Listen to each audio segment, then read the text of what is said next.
праздником вас! С Днем Великой Победы! Ура!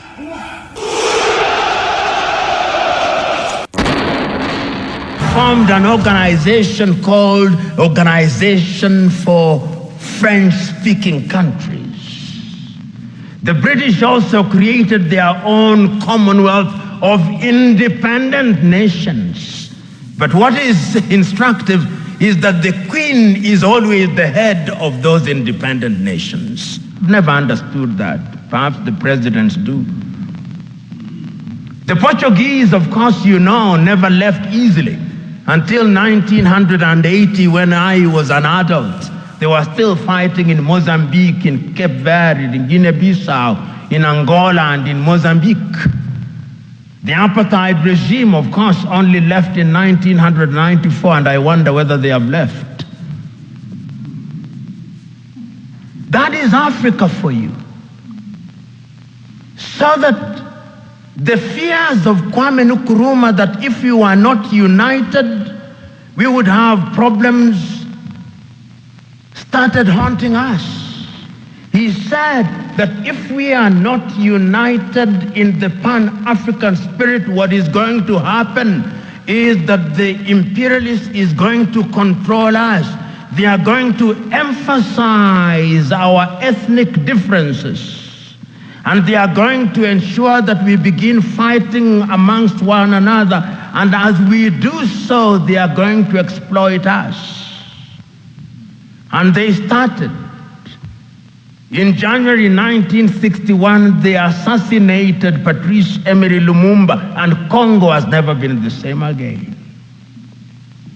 In 1963, they assassinated Sylvanus Olympio in Togo, and Togo has never been the same again.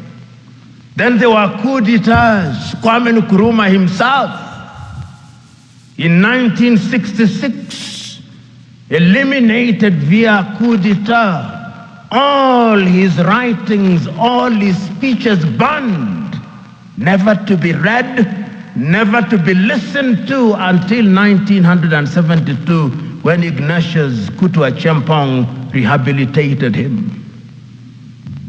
Ahmed Ben Bella in Algeria, gone. In Nigeria, Nnamdi Azikiwe and Abubakar Tafawa Balewa, gone. In Mali, Modibo Keita, gone. In Chad, everywhere, coup d'etats. Here in Ethiopia, 1974, if I'm not wrong, coup d'etat and the emergence of the Derg regime. In East Africa, Uganda, coup d'etat, mutinies in Kenya, Uganda, Tanzania in 1971. All orchestrated because we were disunited and we were weak.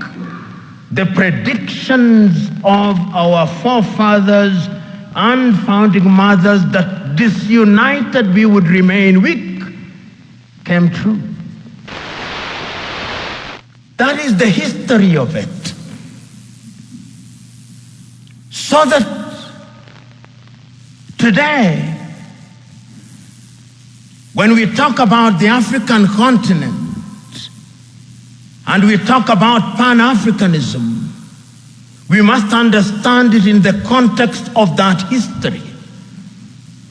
And you will remember that it is not as if Africa never realized or never recognized that our weakness would be in our disunity. We did.